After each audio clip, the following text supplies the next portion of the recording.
क्या हो अगर आपके बच्चे मोबाइल फोन पर वीडियो देखते देखते किसी अनजान लिंक पर क्लिक करें और आपका मोबाइल फोन ही हैक हो जाए।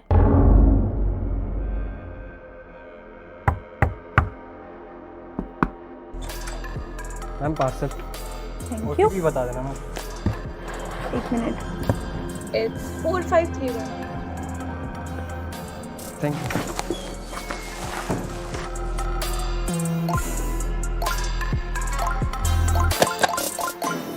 मेरे प्यारे देशवासियों, मैं आपको एक ऑडियो सुनाता हूँ। सर बोलिए सर। देखिए, ये जो आपने FIR नंबर मुझे सेंड किया है, इस नंबर के खिलाफ 17 कंप्लेंट हमारे पास। आप ये नंबर यूज कर रहे हैं? मैंने नहीं यूज करता हूँ सर। अब बताइएगा मैं किसके साथ बात कर रहा हूँ। अपना आधार कार्ड मुझे शो कीजिएगा वेरीफाई करने के लिए, बताइएगा। आपने अभी जो बातचीत सुनी वो डिजिटल अरेस्ट के फरेब की है। मैं स्कूलों और कॉलेजों को भी कहूंगा कि साइबर स्कैम के खिलाफ मुहिम में छात्रों को भी जोड़े।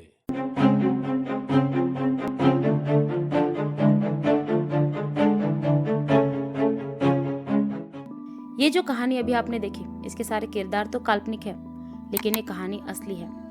लाखों ऐसे परिवार हैं जिनके साथ ऐसा हुआ है। जिन लोगों को ऑनलाइन हो रहे फ्रॉड के बारे में कम जानकारी है, उन लोगों को साइबर अपराधी अपने चंगुल में आसानी से फंसा लेते हैं और मोटी रकम ऐंठ लेते हैं। आप जरा सोचिए, क्या हो अगर आपके बच्चे आपका फोन यूज करते समय किसी अनजान लिंक पर क्लिक करें और आपका मोबाइल फोन ही हैक हो जाए, या फिर आपके बच्चे एक गलती से किसी को आपके बैंक डिटेल शेयर कर दें।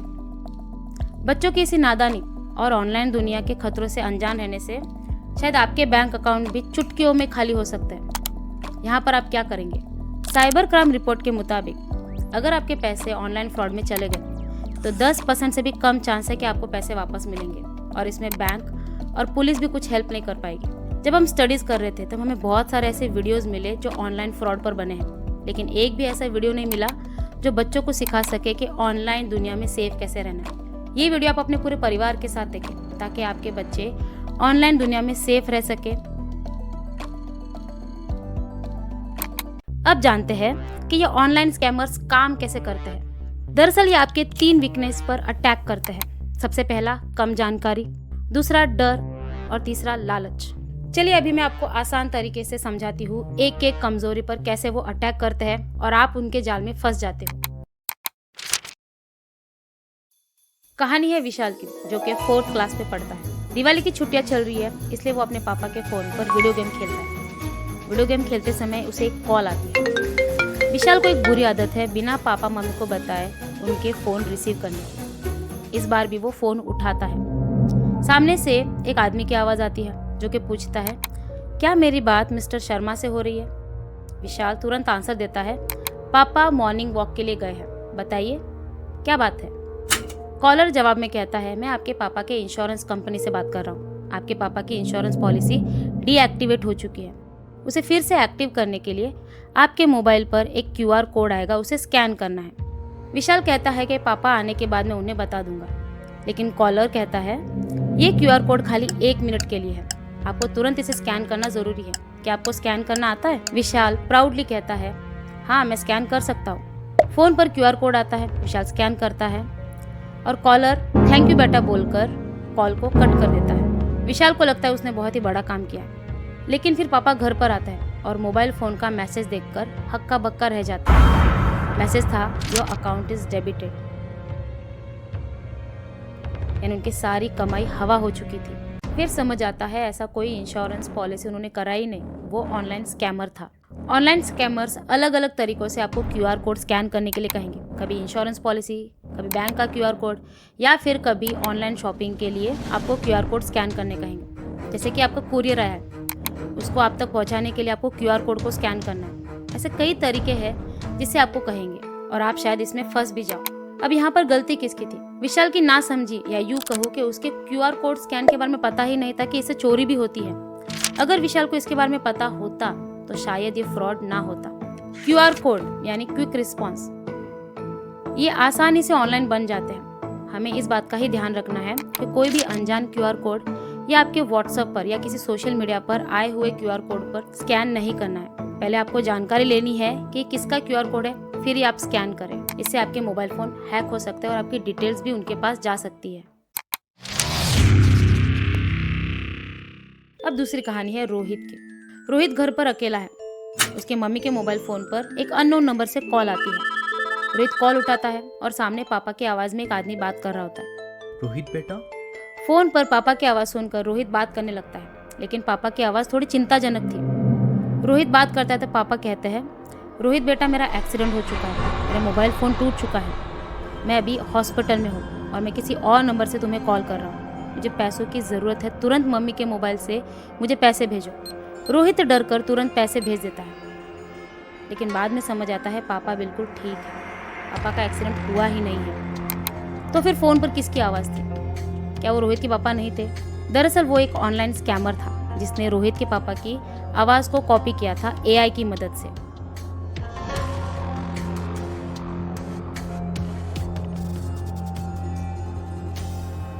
AI यानी आर्टिफिशियल इंटेलिजेंस।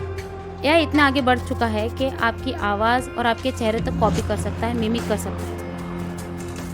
इसे कहते हैं वॉइस मिमिकिंग AI स्कैम, यानी AI का इस्तेमाल करके आपके साथ फ्रॉड करना। आजकल हम सोशल मीडिया पर हमारी सारी जानकारी अपलोड करते रहते हैं, हम शेयर करते रहते हैं। इससे ऑनलाइन स्कैमर्स को सारी जानकारी मिलती है, आपके ऑडियो क्लिप्स, आपकी वीडियोस मिल जाते हैं और ऐसे ही स्कैमर्स आपकी दूसरी कमजोरी पर अटैक करते हैं, यानी आपका डर। आपको बहुत सारे ऐसे AI टूल्स फ्री में मिल जाएंगे जहां पर कोई भी आपके ऑडियो को कॉपी कर सकता है और आपके खिलाफ ही इसका इस्तेमाल कर सकता है।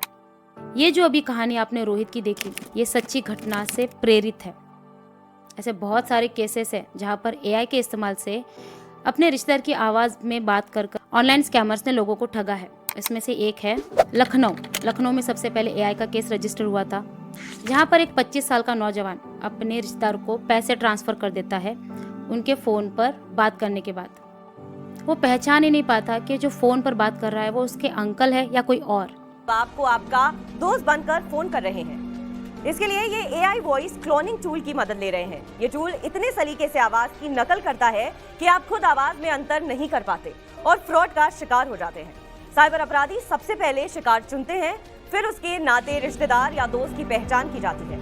AI टूल्स की मदद से उसकी वॉइस क्लोनिंग करते हैं और फिर परिचित की आवाज में फोन करके बताते हैं कि उनका एक्सीडेंट हो गया, पर्स चोरी हो गया या फिर वो किसी बड़ी मुसीबत में है। ऐसे और बहुत सारे केसेस हैं जहां पर AI का इस्तेमाल करके लोगों को ठगा गया है। यहाँ पर हमें सतर्क रहना है, हमें सावधान रहकर आगे वाले फोन की जानकारी लेनी है, फिर ही पैसे ट्रांसफर करने हैं। सर मैं व्हाट्सएप की तरफ से बात कर रहा हूँ, व्हाट्सएप के हेड ऑफिस से। व्हाट्सएप की तरफ से मैंने कॉल की है, व्हाट्सएप कस्टमर ऑफिसर बात कर रहा हूँ न्यू दिल्ली से। आप जो अपने मोबाइल सेल के अंदर व्हाट्सएप यूज़ कर रहे हो, इसी व्हाट्सएप के नंबर पे आपका लॉटरी लगा है, प्राइज़ लगा है 25 लाख का व्हाट्सएप की तरफ से। आपको कई बार ये मैसेज तो आया ही होगा सोशल मीडिया पर या फिर टेक्स्ट मैसेज पर। कॉन्ग्रेचुलेशंस, आपने जीते हैं 50 लाख रुपए। अपने प्राइज को लेने के लिए इस लिंक पर जाकर अपनी जानकारी भरें। और आप भी सोचते हो एक सिंपल सा फॉर्म ही तो भरना है, ज़्यादा से ज़्यादा क्या हो जाएगा, और आप अपनी सारी इन्फॉर्मेशन उस फॉर्म पर भर देते हो। और अगर आप ज़्यादा अनलकी रहे तो आपके बैंक डिटेल्स भी शेयर कर दोगे। फिर थोड़ी देर बाद आपको समझ में आता है आपने बहुत बड़ी गलती कर दी, क्योंकि आपका मोबाइल फ़ोन हैक हो चुका है और आपके सारे डिटेल्स किसी अनजान व्यक्ति के पास चले गए हैं और आपका अकाउंट खाली हो जाता है। लालच, ये आपकी तीसरी कमजोरी है जिसका फायदा ऑनलाइन स्कैमर्स उठाते हैं। हमें फ्री की चीजें बहुत पसंद आती हैं। फ्री की चीज कुछ भी मिले हम तुरंत उसे लेने दौड़ते हैं। यहाँ पर भी स्कैमर्स हमारे इसी लालच का इस्तेमाल करते हैं। अगर हम बड़े इस लालच में फंस सकते हैं तो बच्चे क्या चीज है। जब बच्चे मोबाइल फोन पर वीडियो गेम्स खेल रहे होते हैं, एक्स्ट्रा पॉइंट्स या फिर फ्री क्रेडिट्स पाने के लिए बच्चे भी किसी लिंक पर क्लिक कर सकते हैं और आपका मोबाइल फोन हैक हो सकता है और आपके सारे पैसे भी जा सकते हैं। ऑनलाइन स्कैमर्स अलग अलग तरीके अपनाते हैं या फिर आपके लिए अलग अलग लालच रखते हैं ताकि आप लालच में आकर उस लिंक पर क्लिक कर सको और आपकी सारी जानकारी हैकर्स तक पहुंच जाए।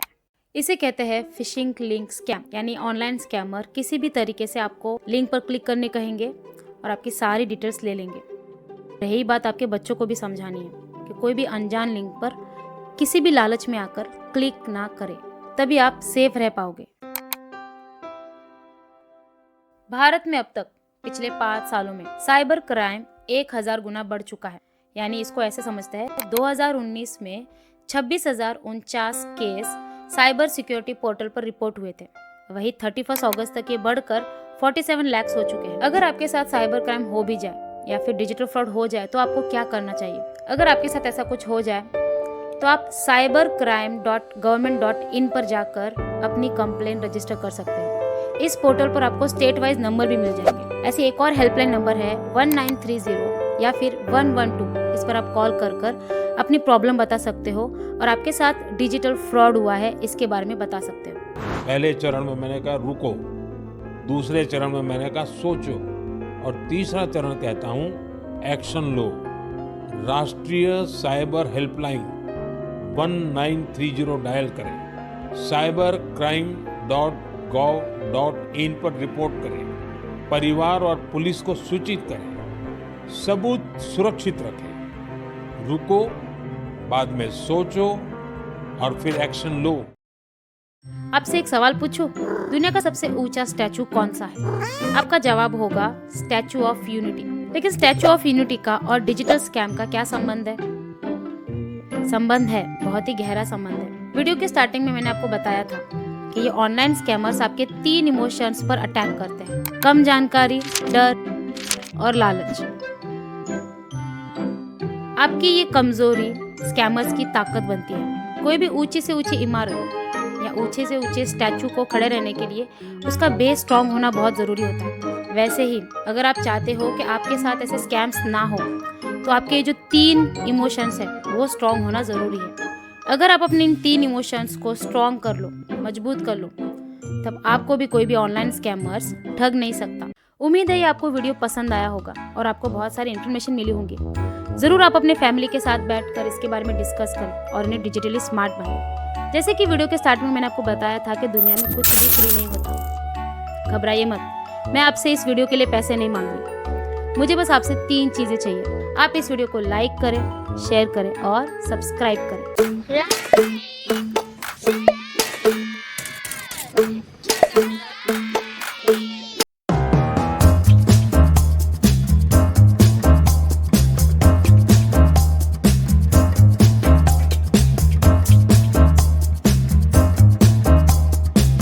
आप भी अपने बच्चों के क्रिएटिविटी को सपोर्ट करने के लिए इस एड्रेस पर उनके ड्राइंग्स को भेज सकते हो या फिर हमें ईमेल कर सकते हो, ताकि हम दुनिया के सामने आपके बच्चों के टैलेंट को रिप्रेजेंट कर सकें। मैं पेरेंट्स से बात कर रही हूँ। आपकी स्क्रीन पे भी 6 डिजिट नंबर आया रहेगा, आप मुझे बता दीजिए जरा। मैंने आपके अकाउंट को बचा लिया।